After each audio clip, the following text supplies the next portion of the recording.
Hello friends, hopefully आप सभी लोग अच्छे होंगे। तो अब हम स्टार्ट करेंगे डिफरेंशिएशन।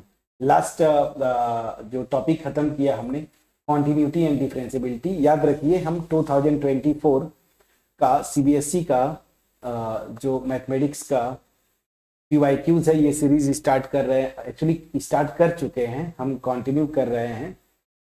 ठीक है, तो यहाँ पे डिफरेंशिएशन या डेरिवेटिव्स ये जो चैप्टर है इसको करेंगे। और अच्छा खासा क्वेश्चन मतलब हर साल बनता है, आपको पता है।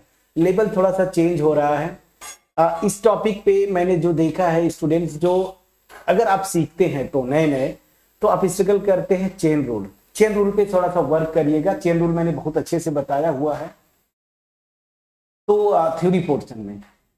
हालांकि ये चेन रूल का तो ये क्वेश्चन नहीं है, सिंपल सी बात है, एमसीक्यू है। क्वेश्चन क्या बोल रहा है? एमसीक्यू है बट स्टिल कंफ्यूजिंग। क्या है question? If x e to the power y equal to 1, ये एक इंफॉर्मेशन दिया है, then the value of d Y by D x at x equal to 1 is. ठीक है ना? तो अगर ये इंफॉर्मेशन दिया है, अब ऐसी बात है ये फंक्शन है और उसके बाद आपको बोल क्या रहा है कि तो आप D Y by D X निकालिए at the point X equal to 1।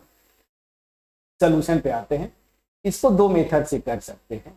ठीक है ना? मैं जितने भी वेज हो सकते पॉसिबल वेज, तो मैं दो मेथड से बताऊंगा। मेथड 1 ये इस क्वेश्चन में मेरे ख्याल से ज्यादा इजीली आप कर पाते, क्योंकि ये एमसीक्यू है। तुरंत आपको बस ऑप्शन टिक करना है, तो कितने स्टेप्स में किया नहीं किया आपने फर्क नहीं पड़ता, बस ऑप्शन को टिक करना है। तो मेरे ख्याल से ये जो फर्स्ट मेथड है, और वो क्या है, लॉगरिथमिक डिफरेंशिएशन का कॉन्सेप्ट यूज करें। देखिए फ्रेंड्स, थ्योरी आप पढ़ चुके हैं, ठीक है ना? अब आप बोर्ड के लिए प्रिपरेशन कर रहे हैं, तो कुछ दिनों बाद मतलब या कुछ महीनों में आपका एनसीईआरटी का वो भी मार्किंग जो स्कीम होता है वो भी आ जाएगा। तो आप देखें स्टेप्स, आप मतलब एक दो स्टेप आप गायब कर सकते हैं, उस स्कीम के अकॉर्डिंगली आपको करना है। तो क्योंकि इसमें इतने ज्यादा क्वेश्चंस होते हैं आपके, क्योंकि अब 3 आवर्स में उतने सारे क्वेश्चंस को करना, ठीक है, थोड़ा सा टफ जॉब होता है। तो आपको उस मार्किंग स्कीम जो स्कीम वो देते हैं ना, या मार्किंग स्टेप जो बताते हैं, उसी के अकॉर्डिंगली आप थोड़ा सा प्रैक्टिस कर लीजिएगा। एनीवेज, तो मैं जो बोलना चाहता हूं कि आपको उसी मार्किंग स्कीम के अकॉर्डिंगली आपको प्रैक्टिस करना है। तो यहाँ पे जैसे एमसीक्यू है, इसको कई तरीके से कर सकते हैं। दो फंक्शन के प्रोडक्ट वाला फार्मूला भी लगा सकते हैं। थोड़ा सा मे बी थोड़ा सा लेंदी जाए, अब मैं ये श्योर नहीं हूं कितना लेंदी जाएगा, क्योंकि मुझे जो लगता है कि लॉगरिथमिक डिफरेंशिएशन, तो जितने स्टेप्स आपने किए या मेथड ऑफ डिफरेंशिएशन, ठीक है ना, तो जिसमें आपने लॉगरिथमिक डिफरेंशिएशन किया, एक जो सबसे इंपॉर्टेंट होता है चेन रूल, बार बार अक्सर आपके एग्जाम में उस पर क्वेश्चन बनते हैं, तो चेन रूल पे भी प्रैक्टिस करिए। अब इस क्वेश्चन को करते हैं। मैं सीधी सी बात बोलता हूँ, जब क्वेश्चन आपके स्क्रीन पे आए, बिना मेरे सोल्यूशन को देखे वीडियो को पॉज करें, अपने से सॉल्व करें, आंसर निकालें, उसके बाद फिर मेरे आंसर से मैच करें। ठीक है? तो स्टिल अगर अभी आप देख रहे हैं, वीडियो को तुरंत पॉज करिए और अपने से सॉल्व करने की कोशिश करिए और फिर आंसर मैच करिए। होपफुली आपने ट्राई भी किया होगा। मैंने हिंट भी दिया था कि इस क्वेश्चन में मुझे जो लगता है अच्छा ना, कि मैं लॉगरिथमिक डिफरेंशिएशन यूज करूं। मतलब क्या हुआ, सीधी सी बात है, दोनों साइड आप लॉग ले लीजिए। एमसीक्यू है तो मैं प्रॉपर लैंग्वेज लिखूंगा नहीं, दोनों साइड लॉग लेंगे। चलिए एक स्टेप एक्स्ट्रा कर देता हूं। अब ये सी बात है, मैं लॉग लिख रहा हूं, तो कुछ स्टूडेंट जो जेई वगैरह का प्रिपरेशन करते हैं ना, तो एलएन इसको लिखते हैं। एलएन मतलब लॉग बेस ई ना, लॉगरिथमिक फंक्शन बेस ई पे, तो एलएन लिख देते हैं। ठीक है? मेरी आदत है, मैं लॉग लिखता हूं और कुछ नहीं लिखा, मतलब बेस ई ही की बात करता हूं, मतलब एलएन की ही बात कर रहा हूं। ठीक है? तो लॉग ले लीजिए, तो x e raise to the power y and this is equal to log 1। दोनों साइड बेस e है। अब जैसे ही आपने किया, log 1 की वैल्यू किसी भी बेस पे 0 होता है, तो राइट हैंड साइड 0 हो गया।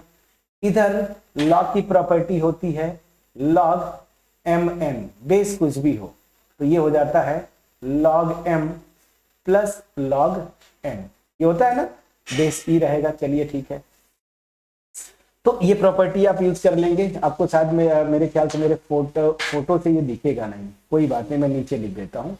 तो log m plus log n, ये प्रॉपर्टी आप सबको पता है। तो चलिए ये प्रॉपर्टी लगाएंगे तो this will be log x plus log e raise to the power y, और देखिए यहाँ पे बेस e है ही ना, this and this is equal to 0। तो यहां से क्या आ जाएगा, इधर से तो ठीक है log x प्लस इधर से आ जाएगा y।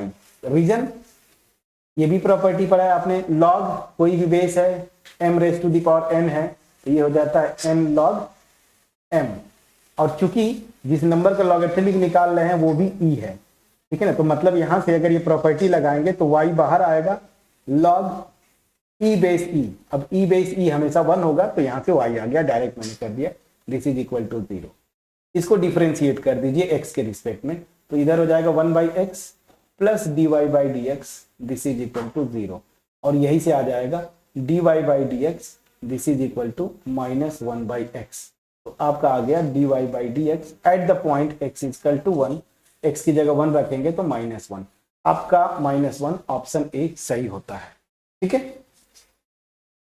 ये मैंने आपको जो भी 4-5 स्टेप्स दिख रहे हैं आपको एक्सप्लेन करने के लिए, आप प्रैक्टिस में हैं सीधे ये आप एक स्टेप भले ये लिखेंगे और यहां से सीधे आप इस स्टेप पे आएंगे, ठीक है ना। प्रैक्टिस अगर आपकी है और इसके बाद सीधे आप dy/dx इक्वल टू ये लिखेंगे एंड दिस, मैं आपको प्रॉपर एक्सप्लेन कर रहा हूं ताकि कुछ प्यारे स्टूडेंट्स, थोड़ी सी, मैं नहीं बोलता कि आप वीक हैं, बट ये है कि प्रैक्टिस नहीं होता तो डायरेक्ट स्टेप करने से आपको इश्यूज होते हैं। ये सबसे मेरे ख्याल से आसान मेथड था लॉग वाला, आपको कैलकुलेशन में कहीं एरर नहीं हो सकता, मिस्टेक नहीं होगा। हाँ, इसके लिए लॉग की प्रॉपर्टी आपको आनी चाहिए, लॉग की डिटेल प्रॉपर्टी मैंने डिफरेंशिएशन में जब थ्योरी पोर्शन डिस्कस कर रहा था एनसीईआरटी सॉल्यूशन, वहां पे मैंने किया हुआ है। एनीवेज, अब आते हैं मेथड 2। मेथड 2 क्या है, x equal to e raise to the power y, this is equal to 1। अब मेथड 2 क्या होता है, दो फंक्शन के प्रोडक्ट वाला आप रूल लगाएंगे, उससे भी कर सकते हैं। तो क्या हो जाएगा, इसको दोनों साइड डिफरेंशिएट कर दीजिए x के रिस्पेक्ट में, दिस, और इधर हो जाएगा dy/dx ऑफ 1, ठीक है। चलिए, तो यहाँ पे दो फंक्शन का प्रोडक्ट, फर्स्ट फंक्शन dy/dx, एक स्टेप लिख देता हूं, dy/dx of second function plus second function dy/dx of first function, और ये कांस्टेंट है, इसका डेरिवेटिव 0 होता है, ये आपको पता है। अब यहां से देखिए x, यहीं पे चेन रूल जिसको आप बोलते हैं ना, चेन रूल आपको लगेगा, या फिर अगर आप प्रैक्टिस में हैं तो ये हो जाएगा e to the power y, लेकिन y खुद फंक्शन ऑफ x है तो चेन रूल लगेगा, dy/dx होता है, इतना तो प्रैक्टिस होगा आपको। चलिए ठीक है, और e to the power y, और ये तो हो जाएगा 1 and this is equal to 0, ठीक है ना। यहाँ पे चेन रूल लग रहा था, तो दिस विल इंप्लाई, यहां से आप ऐसे लिख सकते हैं। चलिए एक स्टेप कर दूं, x e to the power y dy/dx, this is equal to, इसको इधर ले जाएंगे -e raise to the power y, और अच्छा ठीक है, अब यहां से मैं एक स्टेप फटाफट कर देता हूं, dy/dx होगा क्या, -e raise to the power y पहले से है, डिवाइड करेंगे x e raise to the power y, e raise to the power y, e raise to the power y से गया -1/x आया, और आपसे पूछ के रहा था dy/dx at the point x equal to 1, so this will be -1। तो दोनों मेथड से आपका आंसर सेम है। पहला मेथड मेरे को इजी लगता है, बट आई डोंट नो आपको किस में कंफर्टेबल है। दोनों मेथड मैंने बताया, एक लॉगरिथमिक डिफरेंशिएशन से मैंने किया, ठीक है, ये मुझे आसान लगता है, कहीं पे कैलकुलेशन का मिस्टेक नहीं है, अब मिस्टेक होने का चांस नहीं है। बट मेथड 2 जो आप रूल जानते हैं, चेन रूल लगेगा, सबसे पहले दो फंक्शन का प्रोडक्ट वाला का डिफरेंशिएशन वाला रूल, उसके बाद फिर एक बार यहाँ पे चेन रूल लग रहा है, ये थोड़ा सा केयरफुल होना पड़ेगा आपको। लेकिन यहाँ पे फर्स्ट मेथड में आपको उसमें कुछ फंसने की जरूरत ही नहीं थी, इजिली हो गया, यहाँ पे चेन रूल की जरूरत नहीं पड़ी। तो प्रैक्टिस करके आपको आइडिया लगता है।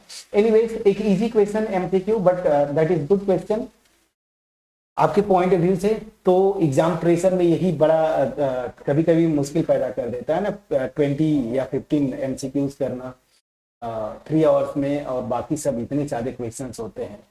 सो बट ठीक है, एनीवेज प्रैक्टिस करना है, आसान क्वेश्चन था। होपफुली मेरा एफर्ट आपके पास पहुंच पाया होगा। अगर पहुंच पाया है, वीडियो को लाइक करिएगा, फ्रेंड्स के साथ जरूर शेयर करिएगा, चैनल पे नए हैं जरूर सब्सक्राइब करिएगा। अब बिना देर किए एक और क्वेश्चन, ठीक है। डेरिवेटिव क्या बोला, the derivative of e to the power sin square x with respect to cos x is. अब यहाँ पे हम लोग किए हैं, मैंने आपको बताया तो थ्योरी पोर्शन में, ये एक फंक्शन है एफ एक्स और मान लीजिए ये मेरा जी एक्स है, ठीक है, जी एक्स है। तो आपको क्या पूछ रहा है कि इस फंक्शन एफ एक्स का derivative with respect to this function g x. तो ये तो बहुत आसानी से मेरे ख्याल से आपको कर ले जाना चाहिए, बट प्रैक्टिस अगर आपका होगा तो बहुत आसानी से करेंगे। इस क्वेश्चन को ट्राई करिएगा, आंसर कमेंट सेक्शन में बस ऑप्शन कि सर ऑप्शन ए सही है, बी या सी या डी, आप कमेंट इतना कर दीजिएगा। कमेंट सेक्शन में कम्युनिकेट करें फ्रेंड्स, अभी आपकी तरफ से कमी है और मैक्सिमम लोग जो व्यू करते हैं मेरे ही पुराने स्टूडेंट्स हैं, तो आप हेजिटेट ना करें, कमेंट सेक्शन में कमेंट करते रहें ताकि मुझे ये लगे कि आप पार्टिसिपेट कर रहे हैं, ठीक है। तो वीडियो जब जाए आप देखें, प्रैक्टिस करें, मेरा मोटिव ही यही है, अदरवाइज तो सिलेबस पूरा कवर है, ठीक है। मैं जेई स्टार्ट करने के मूड में था, बट ये लगा कि नहीं, 1-2 महीने वेट करते हैं, थोड़ा सा जो बोर्ड गोइंग स्टूडेंट्स हैं उधर 10th और इधर 12th, थोड़ा सा एफर्ट लगा दिया जाए, मोटिवेशन आपको आ जाए, रिदम आ जाए, तो फिर मैं जेई का स्टार्ट करूँ।